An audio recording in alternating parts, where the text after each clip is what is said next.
Chapter 4. Jesus and the woman of Samaria.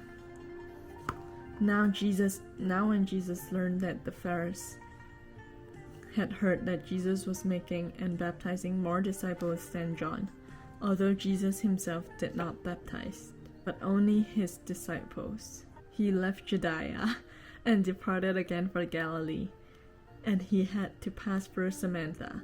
So he came to the town of Samaria called Sychar, near the field that Jacob had given his son Joseph. Jacob's well was there, so Jesus where'd as he was from his journey, was sitting beside the well. It was about the 6th hour, and woman from Samaria came to draw water. Jesus said to her, "Give me a drink," for his disciples had gone away into the city to buy food.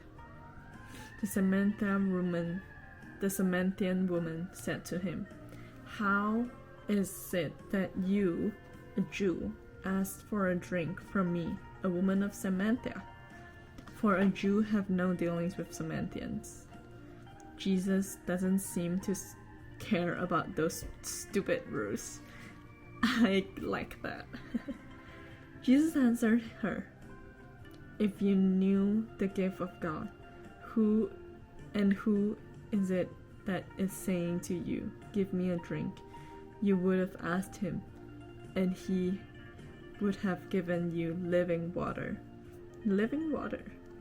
The woman said to him, "Sir, you have nothing to draw the water with, and the well is deep. Where do you get the living water? Are you greater than our father Jacob?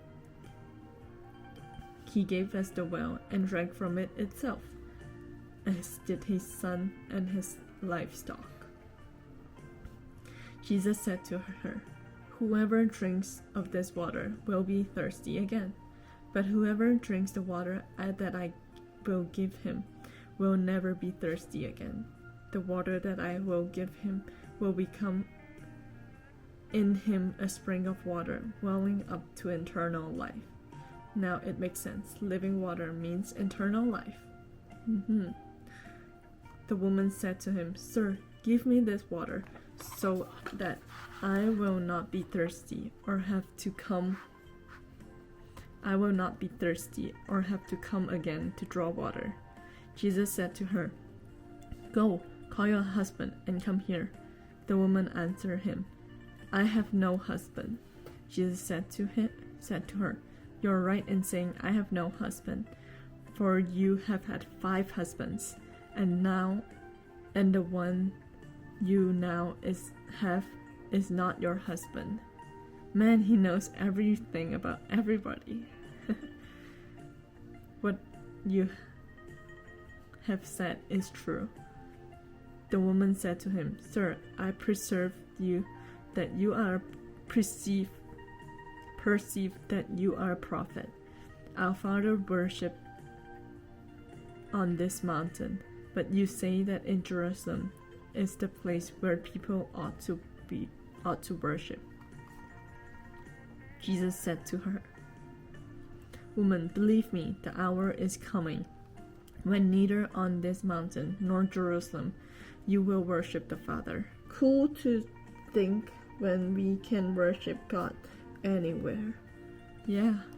Wow, Jesus knew it. Of course he does. You worship what you do not know. We worship what we do know. For salvation is from the Jews, but the hour is coming and is now here when the true worshippers will worship the Father in spirit and truth. For the Father is seeking such people to worship him.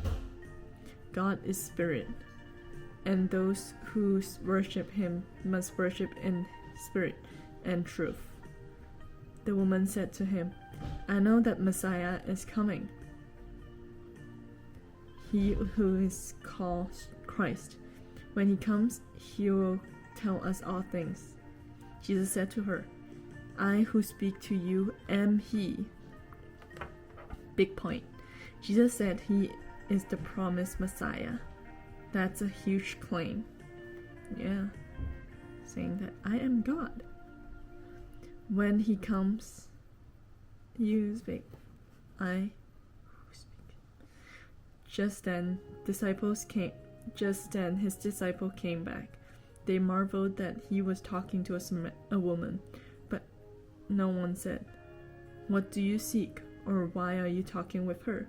So the woman left her water jar and went away into town and said to the people.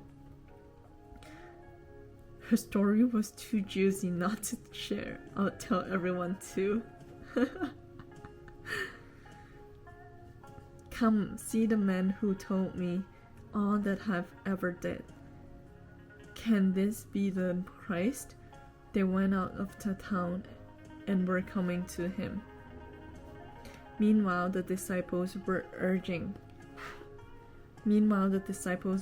him, saying, "Rabbi, eat." But he said to them, "I have food to eat that you do not know about."